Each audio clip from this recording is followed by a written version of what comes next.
Welcome back to the bedroom. All right, let's talk about another shape. So this time I want to talk about V-frames. Often sort of also called apple shape. You think about the shape of an apple, you're sort of broader on the top and they narrow down through the bottom.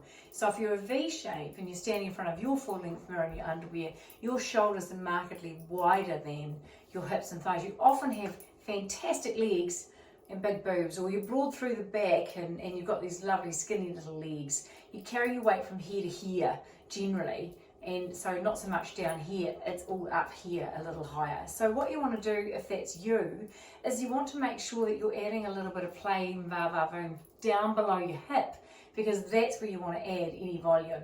And it doesn't mean that you can't wear your skinny jeans or your leggings and things like that, but you probably want to put print or lighter coloured jeans on with something deeper on top. Let me explain. So what you want to do is, if you're wearing something darker on top, what happens is when you put that back with a light bottom half, it's balancing it, because this again reflects more light. This is a bit deeper, so it takes it away. Obviously a blazer is also good because of course it draws your eye inwards through that. But you can still do any of your print. You just want to be a little bit careful with it. And as I said, team it with something lighter on the bottom, because that then creates a tension down below. So it's a balancing act that way.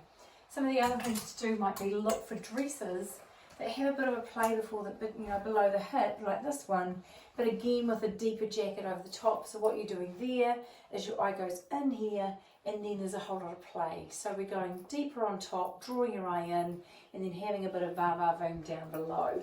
So you can do that with things like V-necks, because you're wanting to soften up your neckline.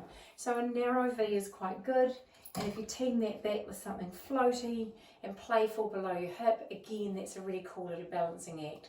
So it's really the opposite of being pear-shaped. What you try to do here is actually soften your shoulder line and add a little bit of play below your hip. And so it's things that draw your attention inwards, and it's things that have a little bit of fuss below your hip. So, great wide leg pants look fantastic on you, particularly if they've got a lot of attention and detail with them. And of course, teaming that back with a blazer is a really cool way to wear those too. So think about balancing and softening your shoulder and adding va-va-voom below your hip, and you're good to go.